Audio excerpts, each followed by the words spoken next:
que hacía mucho no teníamos y que nos viene bárbaro. Acá me dicen, acá se ríen por el cómo me habían puesto el apellido. Claro, no soy Mercadillo, soy Moncalvillo en el mensaje que me mandaron acá. Y con B corta. Y me dicen, me muero, me ponen acá, se ríen acá. Bueno, vamos a retomar un tramo porque vamos a hablar de economía, señoras y señores, y lo voy a sumar, le voy a dar la bienvenida, lo tengo en una videoconferencia, a Silvio Cañas, a quien ya lo sumo. Silvio, ¿cómo estamos? Buena mañana, bienvenido. Buen día, Nico, buen día a toda la audiencia, ¿cómo anda? Mañana fresca, qué fresquito que está. Algún día de frío teníamos que volver, dijo. Y sí, totalmente, ¿vio? Hacía mucho que no salíamos, pero bueno, está bueno volver un poquito a charlar de esto lindo que es la economía. Me devolvieron otro Silvio igual. Me devolvieron medio Silvio. Pero ahora barbudo, hoy estoy barbudo, me tengo que afeitar. Capaz que esta noche me afeite. Capaz que me bañe, aproveche que me baño y me afeito. Ah, o sea que el que bañe también entra el capaz. Capaz, sí, capaz. Y hace mucho frío, ¿vio? No está tan fácil. Pero El gas está muy caro. El gas está caro. Muy caro. Los servicios que van que siguen subiendo. Totalmente, totalmente. Viene en escalada. Viene en escalada. Bueno, todo suyo. Bueno, a ver, vamos a repasar un poquito. La semana pasada se presentó el índice de precios a nivel nacional, que fue el INDEC presentó el índice de precios. Un número, la verdad, que fue interesante, rompió la tendencia que venía llevando el último tiempo, y logró un número que mucho menos de lo que esperábamos la mayoría. Pero, a ver, lo importante, yo digo, fue a nivel nacional, fue ese índice de precio. Hoy, hace algunos días, salió el índice de precio en la provincia de Santa Fe, que eso lo calcula el IPEC, que es el Instituto Provincial de Estadística de Censo, que a su vez fue mejor todavía que el índice de precio a nivel nacional. En la provincia de Santa Fe, ¿y por qué está bueno eso? Porque ahora vamos a hablar un poco de lo local, ¿no? En la provincia de Santa Fe, la variación en el mes de mayo fue del 1,4%. Lo que acumula, que venía teniendo mayor en los otros meses, un 14,3%. ¿Por qué? Y una inflación interanual del 43%, digamos. La baja fue importante a nivel mensual porque, digamos, si uno analiza los meses pasados, venía siendo un poco mayor el índice de precio para lo que es la provincia de Santa Fe. Pero el otro día, ayer inclusive, hablaba el ministro de Economía de la provincia sobre el índice de la provincia de Santa Fe y el tema de los salarios. Porque, a ver, nosotros siempre decimos, la inflación es una medida que es una medida anualizada y una medida nacional, que es un índice de precio bastante federal en ese sentido, porque representa una canasta básica de consumo de la nación, pero está tomado en la provincia de Buenos Aires, con lo cual los valores que toma de referencia, si bien es un promedio porque se va haciendo por zona, pero es tan fuerte el peso de la provincia de Buenos Aires que lo que pasa en Buenos Aires más o menos se replica a nivel nacional. Claro. Por ahí muchas veces en la provincia suele ser un poco menos o un poco más. Bueno, en este caso fue un poco menos.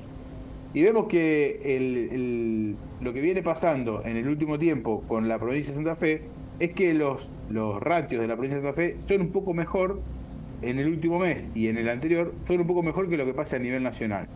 ¿Qué quiero decir con esto? Y es lo que decía el ministro de Economía. Se ve una clara mejoría si nosotros tomamos y los aumentos salariales por ejemplo, para el sector público, para el empleado provincial, lo toman como referencia el índice de precio a nivel nacional, como la inflación en Santa Fe es más baja, claramente hay una mejora en el poder adquisitivo del empleado público, ¿no? Lo mismo que para nivel nacional, por ejemplo, el empleado de comercio que toma, o el bancario que hace poco arregló también un aumento en la última semana, toma como parámetro lo que pasa a nivel nacional. Como en Santa Fe crece menos los precios, bueno, hay una mejora en el poder adquisitivo, inclusive para el ciudadano santafesino. ¿Y esto cómo se refleja? Cuando uno mira también los números a nivel nacional, ve que el consumo cayó un 3,5% en el mes de mayo.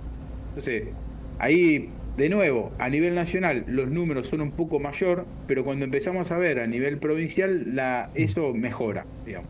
Claro, Cuando dije que el consumo cae un 3,5% a nivel nacional, significa que las ventas en supermercados, la venta en el consumo minorista, viene cayendo. Lo que no sucede también lo mismo con el tema empresarial y las ventas intraempresa, porque lo que está pasando es que las pymes, las grandes empresas, perdón, siguen teniendo una demanda creciente para las pequeñas empresas. Entonces tenemos una cuestión rara que viene sucediendo, es que en la punta, que es el consumidor final, tiene resentido el salario y muchos no logran acomodar su poder adquisitivo, con lo cual cae el consumo. Pero en el nivel empresa o en el nivel pyme, vemos un crecimiento o vemos que tiene una demanda sostenida en algunos sectores. Contra eso, lo que sucede es que, como se cae el consumo, lo que hay una caída en el poder, el poder adquisitivo, lo que hay una caída en la cadena de pagos y se empieza a resentir la cadena de pagos. claro. Pero esa cadena de pagos escaló en un nivel que es de hoy de las grandes empresas. Aquellas empresas que han contraído deuda hace un tiempo y tienen deudas a una tasa media alta, lo que ha pasado es que han terminado cayendo en situación de pago. Digamos, no pueden afrontar el pago de los amortizaciones y de los capital. Hace poco han caído 2 empresas y han dejado tambaleando varias, y en el sector se empiezan a mirar uno con otro para ver cómo está el resto del sector y cuánto valida las tasas. Ayer Banco Macro salió a colocar deuda, hace una semana salió también YPF a colocar deuda, y están colocando deuda en dólares a un 8,25, un 8%, digamos, cada uno de los dos. Lo que estamos hablando de que la tasa que están saliendo a colocar es una tasa alta todavía. ¿Por qué? Porque en este contexto de cierta inestabilidad en la cadena de pagos, las personas que quieren salir a tomar estas ON, que son estas obligaciones negociables, a nivel nacional y en dólares, validan solamente tasa un poco más alta. ¿Qué está pasando? Y cómo y doy otro pantallazo por el lado del financiamiento para las empresas. En el caso específico del Banco Macro, tenían estimado ellos colocar una tasa mayor, pero el contexto también internacional, el contexto que es desfavorable, ¿no? Con toda la guerra entre Israel e Irán. Y por otro lado, los anuncios de movimiento de tasa de la Reserva Federal, que también va a jugar en contra. Pero el contexto local, donde el gobierno ya tiene garantizado el pago de la deuda local, y toda la cuestión política que está sucediendo con la detención de Cristina y demás, le ha jugado a favor, en este caso, al Banco Macro, y a una tasa que a lo mejor ellos estaban estimando colocarla al 8,75, la terminan cerrando casi en 8,25 y en algunos puntos en 8%. Con lo cual digo, el mundo está un poco revolucionado. La guerra entre Israel y el resto del Medio Oriente, por un lado eso, la tasa de la Reserva Federal juegan en contra, pero el contexto argentino de cuestión y la deuda del gobierno local es a favor. Pero, como decíamos, hay una cadena de pagos que se está cortando por la falta de consumo y por la falta de tracción de la último eslabón, que es la cadena de consumo, que son aquellas personas que van al súper y demás. Claro. Bueno, situación que obviamente se va agravando, ¿no? Porque más allá de los índices por lo menos favorables con la baja de la inflación, también hay, ¿cómo se reactiva el consumo? ¿El gobierno piensa en reactivar el consumo? Entiendo que sí, y el gobierno apunta a reactivar el consumo vía baja inflación. Digamos, quieren que la persona recupere el poder adquisitivo con una inflación que va desacelerándose, y que esperan que en los próximos meses cada vez la inflación sea cada vez menor y de esa manera logren recuperar el poder adquisitivo y ahí pueda traccionar el consumo. Ayer me acordaba de cuando habíamos coordinado para hablar hoy, pensaba en el aguinaldo, ¿no?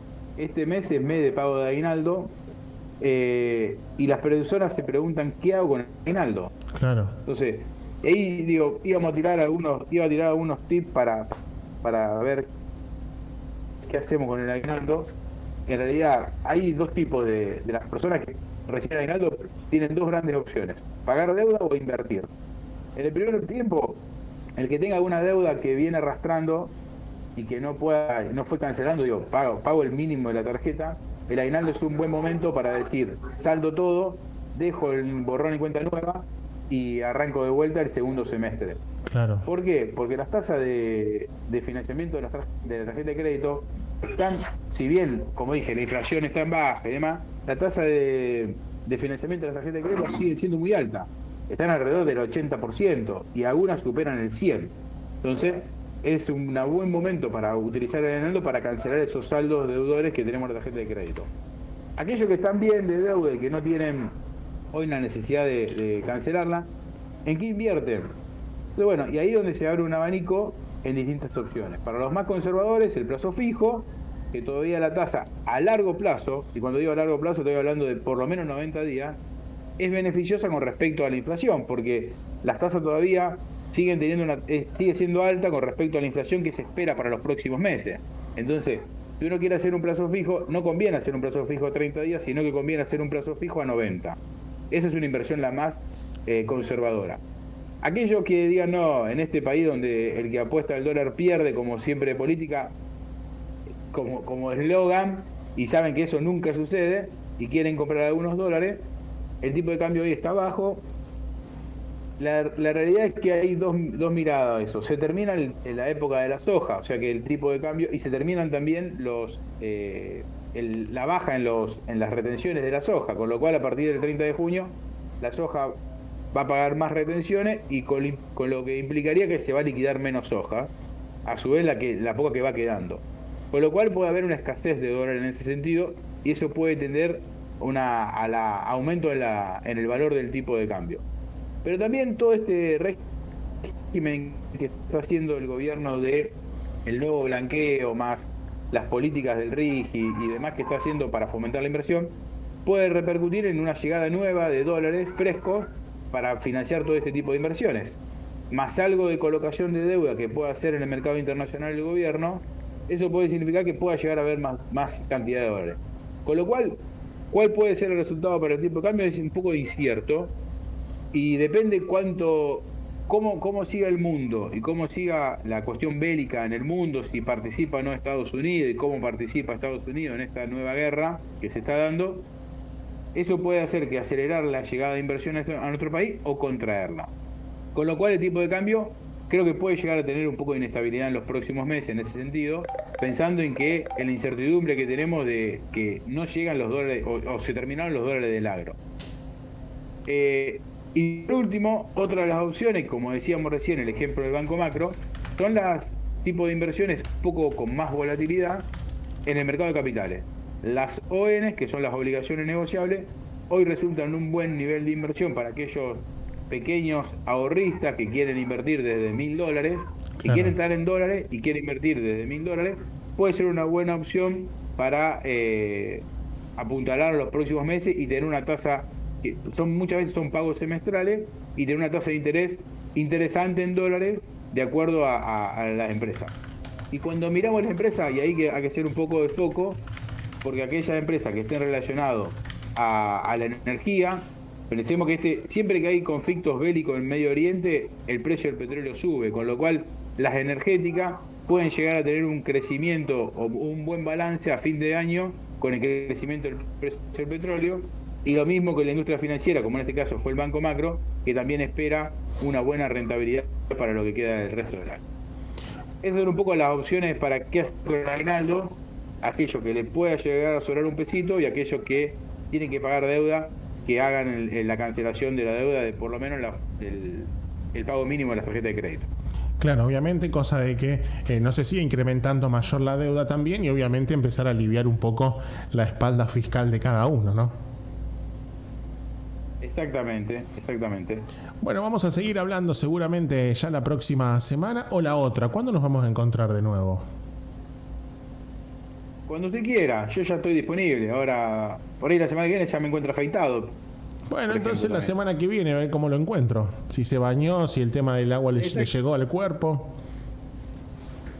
Vamos a hacer intento entonces. Bueno, entonces nos veremos la próxima semana. Abrazo enorme y como siempre, un placer volver a tenerlo. El placer es mío.